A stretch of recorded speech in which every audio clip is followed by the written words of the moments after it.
I like that question.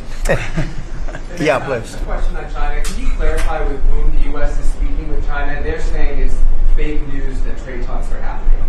Well, they had a meeting this morning, so I can't tell you. It doesn't matter who they is. We may reveal it later, but they had meetings this morning, and we've been meeting with China. And so I think you have, Jeff, as usual, I think you have your reporting wrong. 中美双方并没有就关税问题进行磋商或谈判，这些都是假消息。中美经贸谈判进展的说法都是捕风捉影，没有事实依据。这场关税战是由美方发起的，打奉陪到底。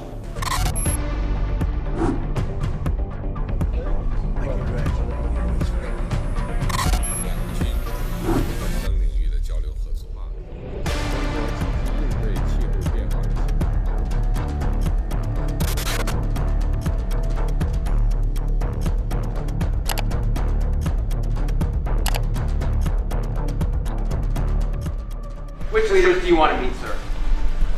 Well, I'd like to meet them all. That would be nice. I'd like to take care of all of them, but we have many of them there, and they all want to meet. They want to meet about trade. And we are making some great inroads and great deals. You might want to speak about that, Mr. Secretary. We had a very successful bilateral meeting with the Republic of South Korea today. We may be moving faster than I thought, and we will be talking technical terms as early as next week as we reach an agreement on understanding as soon as next week. So South Koreans came early, they came with their A game, and we will see if they follow through on that. 한국에 부과된 관세에 대한 면제와 예외가 필요하다는 입장을 전달하였습니다. 특히 우리 경제의 부정적 효과가 가장 큰 자동차 분야에 대해 중점 설명하였습니다. 이번 회담에서는 한미 양국 간의 향후 협의 틀에 대한 원칙적 합의가 있었습니다.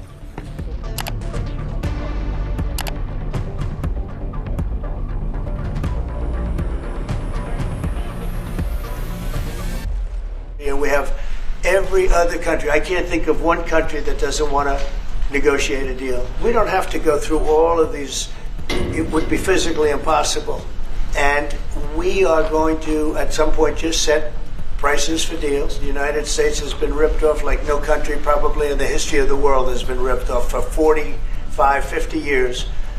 And countries have gotten rich by doing that with the United States. We've taken care of their militaries, and military is another subject we talk about. We're not going to make that subject to any of the deals, but you know the same countries that I do where we virtually take care of their military and then don't get treated fairly on trade. So the people, and I don't blame those countries, I blame the people that sat at that beautiful desk right behind you. China paid not 10 cents to any other president. Virtually every country got away with murder, and we just can't let that happen.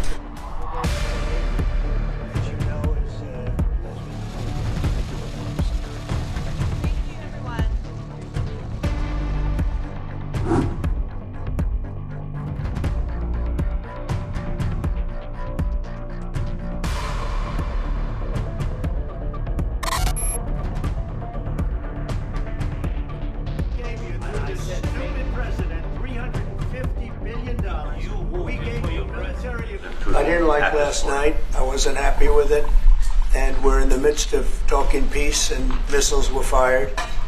And I was not happy with it. That's what I meant, and that's, what it said. I assume that's what you mean. Sorry. Yeah. If the bombs keep falling, will you consider additional sanctions toward Russia, or what will you do if President Putin does not respond? I'd rather answer that question in a week. I want to see if we can have a deal. No reason to answer it now, but I won't be happy. Let me put it that way. Things will happen. Mr. President, why are you not putting more pressure on Russia? I know a lot of Europeans. Putting a lot of pressure. You don't know what pressure I'm putting on Russia. They're dealing. You have no idea what pressure I'm putting on Russia. We're putting a lot of pressure.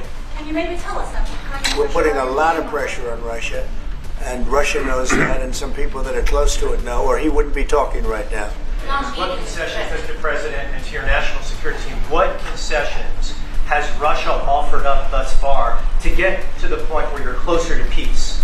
Stopping the war, stopping taking the whole country, pretty big concession.